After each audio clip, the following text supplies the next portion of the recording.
Hello and welcome to World Insight's special year-end program, World 2009. I'm Jian Wei. In the past year, the global economic shadow hadn't cleared away. Climate change brought more extreme weather.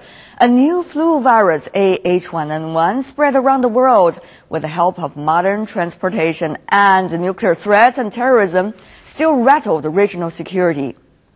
This year, many countries saw new leaders take office, while the final curtain came down for some well-loved celebrities.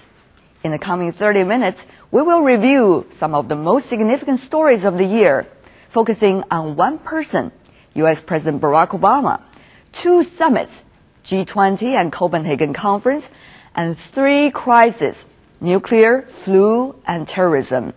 All these and more coming up on World 2009.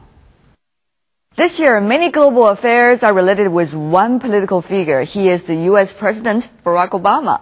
In January, he took office as the first African-American president.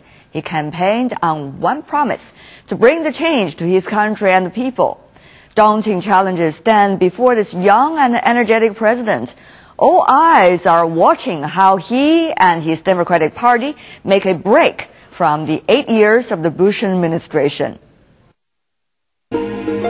January 20th, a date of hope and change. I, Barack Hussein Obama, do solemnly swear. The 47-year-old Democrat, Barack Obama, is sworn in as the first African-American president. The office of President of the United States. President of the United States, faithfully. He raised the hopes of millions. That we are in the midst of crisis is now well understood. Right from the start, Obama has been pursuing a change agenda. 1 year later, how much has he achieved?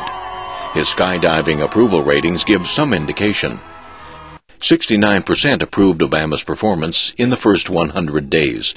By December, it had plummeted to only 49%. For a president confronting a deep recession, real judgment comes from economic policy. Less than a month into his presidency, Obama pushed through congressional approval of a budget and a $787 billion economic stimulus package. The U.S. economy grew at a 2.2% annual rate in the third quarter, the first time in the past 4 quarters. But double-digit unemployment remains at 10%, the highest in 26 years. The job market, though no longer contracting at the pace we saw in 2008 and earlier this year, remains weak. However, if Obama's change agenda has only stopped the economy from bleeding, that's not enough for Americans. The president has made health care reform the top priority on his agenda since June. On Christmas Eve, the reform moved a giant leap closer to fulfillment as the Senate passed it by a vote of 60 to 39. But obstacles remain before the bill ends up on the president's desk. For the sake of our citizens, our economy, and our future, let's make 2010 the year we finally reform health care in the United States of America. Barack Obama also set about changing the tone of American foreign and security policy.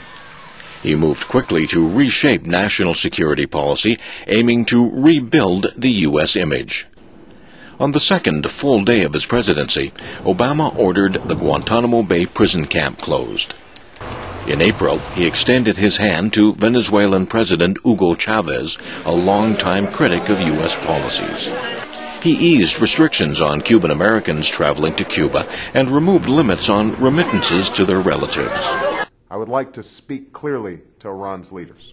He reached out to Iran by exploring the possibility of direct talks without preconditions. And he called for greater partnership with the Islamic world.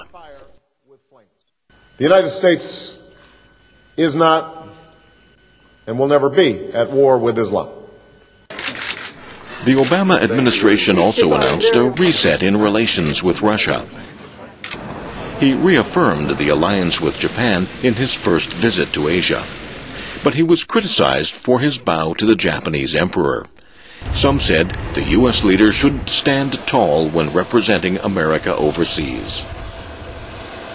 China's surging economy is of key interest to Washington.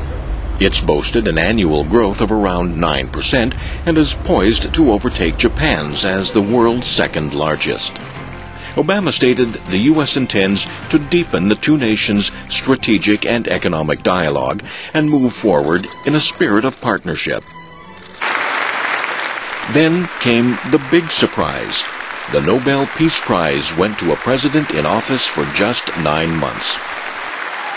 Ceased to exist. He had called for nuclear disarmament in a speech during a visit to the Czech Republic in April.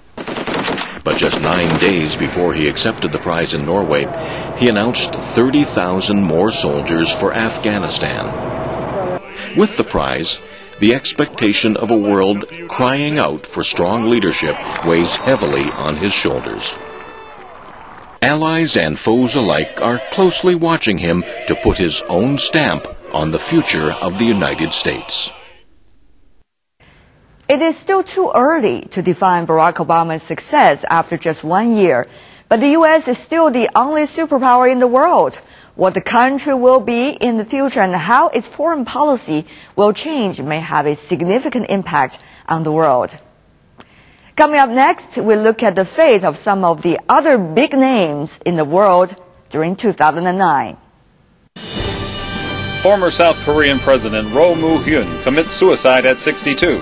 His death stirs up dissatisfaction towards the current government of Lee Myung-bak. Michael Jackson, the king of pop, dies at 50 after suffering a cardiac arrest. Suspicion falls on his doctor. The world loses a legend. A military coup in Honduras ousts President Manuel Zelaya. After diplomatic efforts fail, Porfirio Lobo wins a November election and will be inaugurated in January. But Zelaya insists he's not leaving the country. Yukio Hatayama becomes Japan's 60th prime minister, ending almost half a century of uninterrupted rule by the Liberal Democratic Party. After only 3 months, voters begin questioning his leadership qualities. Belgium's Prime Minister Herman Van Rompuy is elevated to the lofty position of permanent president of the European Council. Attacks, charges, and scandals. Italian Prime Minister Silvio Berlusconi tops world headlines throughout the whole year, but a barrage of negative news stories do not affect his immense popularity.